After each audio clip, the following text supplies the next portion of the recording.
Hello and welcome everybody to 1971. 1971, you'll remember such greats as the US Open and the Open won by the great Lee Trevino. Yeah, Lee Trevino. And then, it was Charles Coody who won the Masters. And of course, the famous known introduction needed Jack Nicklaus won the PGA Championship. Wilson coming out with this. You know what else came out in 1971? Three Dog Nights, Joy to the World. Are you kidding me? It's funny. So for those of you that don't know, it's like it starts out with like Jeremiah was a bullfrog, but it's great how that like plays through like all of history. You know, it's like Toy Story 4 even. We just barely watched that sometime in the last month, and there's a scene at I think it's the ending credits where Ducky and Bunny refer to the stuffed frog as, listen, Jeremiah. And it's like, where'd they get that name? Jeremiah a frog? Three Dog Night? Hello? That's at least, from my generation where I always associate, Jeremiah was a bullfrog. So it's funny how things from this era still influence us today. I wonder if this iron still has influence today. Let's get this on the review table and talk about some identifying features. This is very iconic, pretty easy to recognize. On the back here, we see Wilson. There's knurling, Wilson Shield logo. Beautiful. There's almost like a little gold crown on top of that shield. And then more knurling. It looks like there's some yellow paint or gold paint. Is it gold paint that they have in here? I sure would have loved to see this brand new. We have staff here on the upper toe right before the thin top line. And then Dynapower on the top line of the aft portion. On the sole, we have the bore through hosel right here. You can see the reddish, now kind of more pinkish plug they have here. Fluid feel on the sole and the iron number, in this case, the 6 iron. Let me show you the toe profile. You can see how it narrows towards the top line here. Absolutely wonderful. Let's actually look at the top line. Thin, pretty squared off, beautiful looking at a dress. There's some diamond embellishment here on either side of the grooves. Look how narrow, like the grooves go all the way out here to the toe. It's pretty interesting. I really like this. You can see there is that the tiniest bit of offset? Let me just spin around heel profile here real quick. Toe profile. Let's move up the hosel here. You can see I'm looking for pinning. I don't see any pinning at this moment. There's 3 layers of knurling right here. We have what looks like a serial number here on the hosel, on the ferrule. So it's a black ferrule. We have a gold, red, gold triple ring black ferrule here. Stepped shaft. This is such a cool era because like it accelerates. So there's like several steps here, and then we move to the longer steps up here. This is an ultralight. Is that stiff flex shaft? This is just to remind me the years, 1971. And then we have a Golf Pride Victory grip. Not sure if these came stock on it, but either way, very solid, slippery grip. Look at this amazing presentation here. But does it perform when it comes to hitting golf balls in the dirt? Let's get this out on the range and see how it does. 1971 Wilson Staff Dynapower. Just an amazing looking club. There's knurling on the back, there's knurling on the hosel. It's beautiful. When I think of like the most amazing iron ever, do I think of these? They're pretty well decorated. I mean, they look good. Even the diamonds down the sides of the grooves. This grip is pretty slick. But yeah, I mean, it looks amazing. I do want a new grip. Wind left to right. Let's see if that affects my usual strike pattern.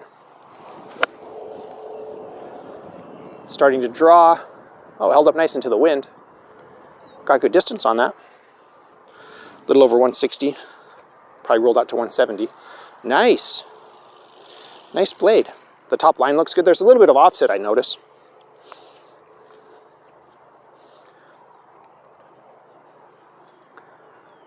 Yeah, I'm going to hit a little knockdown into this wind. See if we can get a lower ball flight. Yep, and there's the draw into the wind. Nice low bluff. Yeah, very controllable. Looks great. Looks and feels great. Trying to think if I have any complaints about it. Does the offset put me off that much? Not really. It's just a tiny little bit of offset. Here on a 6-iron? Yeah, 6-iron. Yeah, it's fine. All right, let's do one more for good luck here. Yeah, I mean, it's great. Wilson made a gem. No wonder they remade it in 70. What did they remake it in? 71, 72? Oh, 86 is when they remade it. From the 80s. I can see that. People in the 80s were like, remember you made those really fancy irons back in the day? We want another one of those. And who wouldn't? In fact, I love it so much I want to hit one more.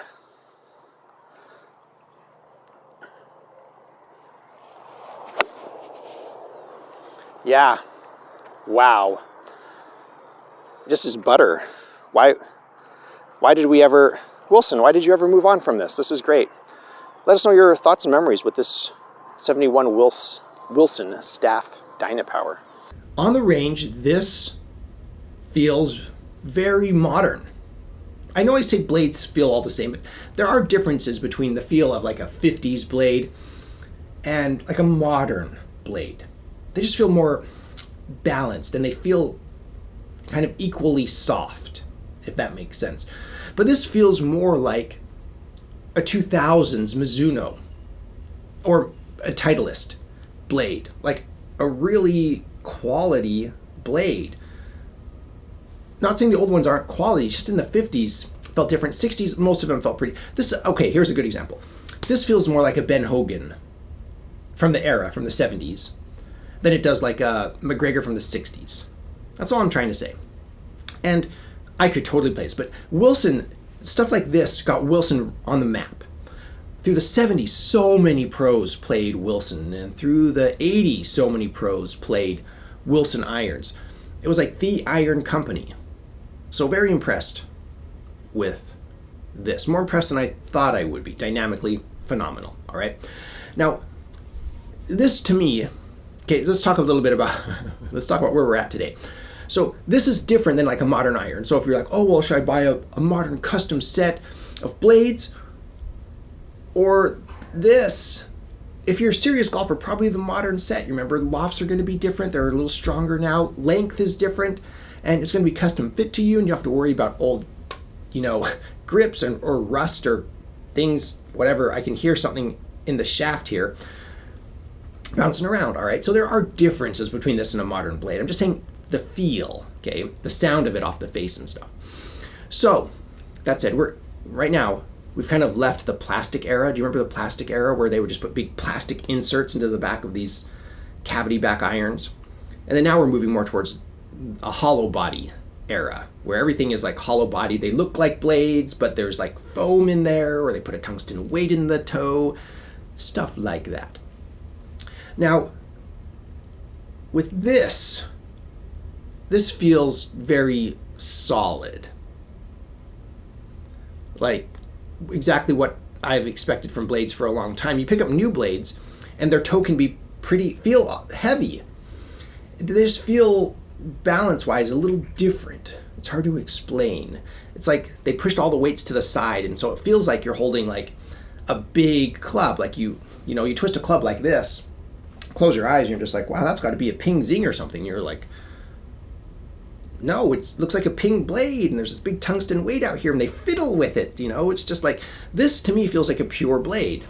Maybe because it is a pure blade, but like, you shake it around, and it does kind of exactly what you expect. So what does that translate to? Less forgiving than like a modern, like hollow bodied, foam filled, tungsten toe weighted blade looking iron?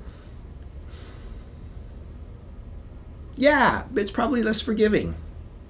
What does that translate to? I don't know. But I know in the 70s,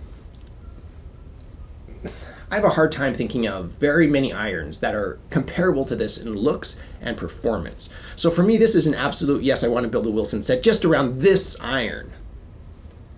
It's beautiful. Let me know your thoughts. Wilson Dynapower Staff, 1971. They came out, was it in 1986 when they came out? Was it a limited edition that came out in 86? I don't know all the details about the 86 release. Let me know in the comments below. But beautiful, beautiful club. Love it.